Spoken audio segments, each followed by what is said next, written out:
Gentlemen, welcome to Brolantis. Team Poseidon's Chosen. My name is Adrian, subname Zero. I'm going to be doing a deck profile for Buddy Fight. We are doing Continent World Skull Warriors. My buddy's Evelyn Heart Yamagichine. For those of you that don't know, pay 1 gauge to call him.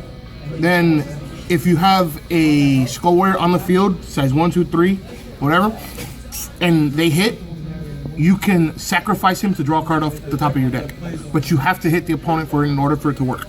So, say I have this guy, attack center, hit the guy, 2 darkness, pitch him, draw a card from the deck. Size 1s. I'm going to be running 3 of this guy. He's brand new from the H set 2. Suki Usagi. His skill is a counter skill. During the attack of an opponent on the opponent's turn, I can choose to pay 1 gauge. If I do, I call him to the field and redirect the attack to him. So I can leave my center open so that I can attack with my weapon. Then I get link attack. Okay, I pay 1 gauge, call him. The link attack goes to him instead. I take no damage. I'm gonna be running 3. I'm waiting for 1 in the mail, but you know I don't have them all yet. This is also new in H set 2. I run 2. It's pay 2 gauge. It's a 315, and it has double attack. Basically, what I plan to do with him is set up the Hades fall play. So I'll put him underneath, get him into the drop zone, and then use Return to the Underworld to get on the field for 1 gauge as opposed to paying 2. Because 2 is really heavy for a size 1 with double attack. I know it's, got 5,000 defense, but unless it's desperately needed, you're going to call him for 1 gauge as opposed to 2. This guy is amazing. He's a Skull Warrior Water. He is a 5/3/5, pay 2 gauge. He dies at the end of turn. The beauty of him is you do the same thing that you did with a double attacker, but you can get 3 damage out, 2 darkness him, but if they stop him, you can get Bukagiri with him, which get Bukagiri as something dies at the end of turn, go away. So it's real nice. I run 2 of them. It's a nice big body to get through. This is my buddy, so I run 4. I already explained what he does, but he's a 5/2/1. If you have 3 of them on the field, you can do each one individually. If you have 1 of them on the field and he's by himself, you can use the skill on itself as well. So it makes it really nice to, get extra draw power out of your deck early if you need it. Or late game, if you're looking for that 1 card to win the game, there you go. I run 3 Demon Kid Hitomaru.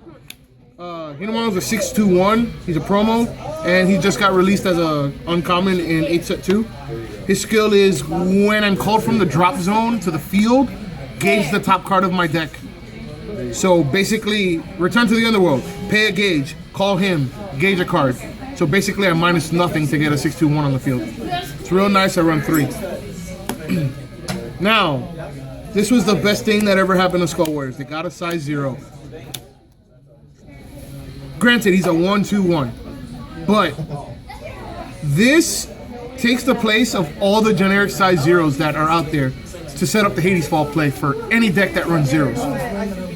Also, you can use Underworld to return him since it says 1 or less on the card. So this was a huge thing for Skull Warriors, and it changed the entire build of the deck. But I run 4. It's necessary. I love it. Size 2. Flash Strike Yami Heavy. I run 2. His skill is called Venomous Strike. When he's called to the field, you destroy a 1 or less size 1 or less monster on the field. So call him, destroy. If you're playing Dungeon World, destroy Tetsuya. Now they can't double attack. Plus he's a 5/2/1 that dies at the end of turn. You can use him for Geppo Kagiri as well, and he gets rid of monsters on the field. A lot of field control in this deck. That's the point. This is new. Outlander Bokunryu. He is basically Flash Strike Yami Heavy, but he's got 3 critical, and he destroys size 2s on the opponent's field. So you have him for size 1 or less. You have him for size 2. So outside of Ancient World, you're gonna get something. I run 2. It's worth it. Field control. I'm gonna go to my weapon next. I run 4 Elite Swords, Dojigiri. You know what he does? He's equipped 1 gauge. When it enters the field, if you have an elite sword or a heavenly sword in your drop zone, this gains +1 critical and penetrate. So it's a 5-1 weapon, but if I have one in the drop zone, now it's a 5-2 weapon with penetrate. Oh, I link attack. Okay, take 2. Wonderful. I get shit out of the way and I deal damage. So worth. Alright, spells. I run 2 Demonic Wave 100 Demons. You can only cast this when you have 6 or less life. You pay a gauge, draw 2 cards, and you can only cast it once per turn. I mean, it's Abyss Symphony for Cots in the World. It was worth it. I run 2. That's more than you need because you have Yamagitsuna to draw. I run 3 Odd Ritual Skull Festivals. The ability is set.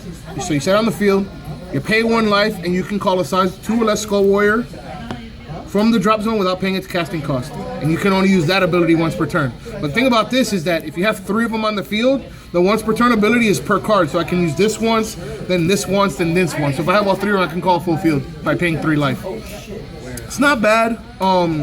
It's basically Underworld. But the fact that they can call size 2s with it now makes it a lot better because now you can get the cards that die at the end of the turn anyway and start blowing up field again. Have more field control. Arctic Explosive Hades Fall. Trump card of the deck.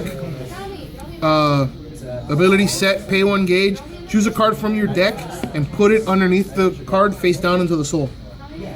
If your opponent reveals that size monster called onto the field, you can reveal the card underneath, destroy the monster called, and deal 2 damage to your opponent. So, if you don't have Yamagitsune early, what you can do is you can go through your deck, get Yamagitsune, put in Soul, and then when they call a size 1, blow up Hades Fall, blow up their 1, deal 2 damage, and get Yamagitsune into the drop zone so that you can Hades Fall it later and get it back into your field so that you can start making your plays. I run 2. I do run 1 also in my sideboard, but 2 shouldn't be more than what you need. Return to the Underworld, what's been making Skull Warriors Skull Workers for a long time. Set, you may pay 1 gauge. If you do, call a size 1 Skull Warrior from your drop zone without paying its casting cost. So all those 2 gauge size 1s, pay 1 gauge, call it from the drop zone. I think that's free, personally. 1 gauge, you don't lose anything. You're not minusing anything at all. And it's, with Hinamaru, you're actually going plus. So, Demon Way Sakura Fubuki. I run 2. Sakura Fubuki says pay 2 life, negate a spell cast. The thing is, I would run more of these, but because it's 2 life, it's hard to do because Cots in the World, well, Skull Warriors specifically, they take a lot of damage if they don't have stuff to guard with. So it's harder to get this off. That's why I only run 2. This is more of a situational where like somebody's trying to cast Blue Dragon Shield and you're going for game. It's like Blue Dragon Shield, no. And you win if you have the life for it. I run 4 Demon Wereborg Genbu. This got a reprint in 8 set 2. It's a promo before. Basically, if you don't have a monster in the center and you're being attacked, nullify the attack.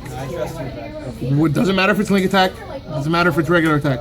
That's why this card is good. Link attack, stop it. Regular attack, stop it. If it attacks monsters, you can't use it, but who cares? This is to protect you, not the monster. You can get your monsters back. I run 2 of Kiburishima.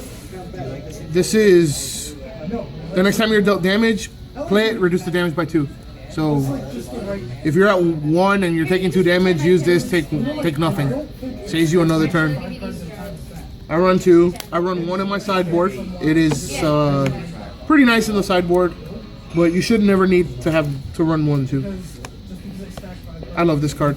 Demon Way Geppukagiri. I run 4. You may pay this when an opponent destroys one of your monsters. Counter destroy a monster on the opponent's field. So, oh look, they had to link attack your center. They have an attack left.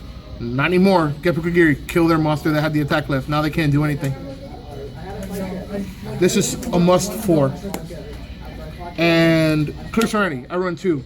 This deck can get gauge heavy, but Hinamaru helps you with that, and this helps you with that. Counter, put the top 3 cards of your deck into the gauge. You get 3 gauge. You can only cast it once per turn, but you should only have to use it once. It makes life easy. Now, the one thing you'll notice is that there's no size 3s in this deck. The Skull Warrior size 3, 737 that allows you to return monsters from or cards from your opponent's deck, drop zone to their deck, and get a Demon Way from your drop zone. I run it as a sideboard, and here's why.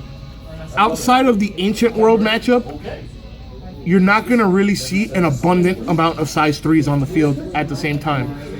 So if I am against the Ancient World matchup, I can sideboard it in and get one card out, or if I really need to have a big beefy body in the center to slow down my opponent, I can sideboard it in. But other than that, it's kind of a dead card in my deck, so I would never run it.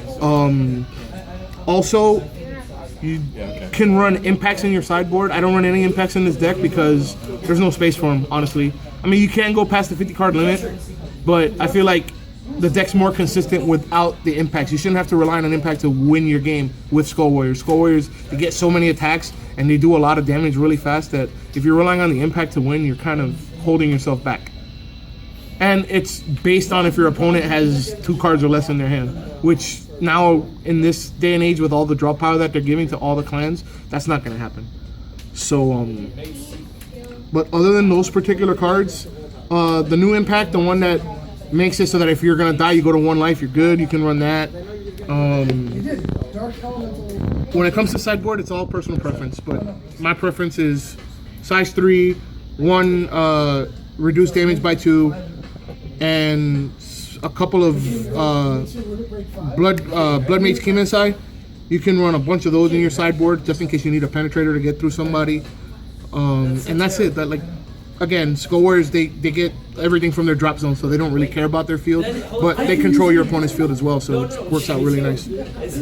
So that's it, guys. That's my Skull Warrior build. If you guys are interested in Buddy Fight, we're gonna have a lot more videos going up soon. If you guys are interested in Vanguard, we have a local team also called Team Ubermensch. They have a channel. I'll put in the description below for you guys. They're a team that I work with a lot. I have also been on their channel. You can check out their Vanguard deck profiles. They're really great. We do a great job with them, and they do a great job with them. But thanks for joining me, guys. Hit it with a thumbs up if you like it. Hit it with a thumbs down. TBC signing off.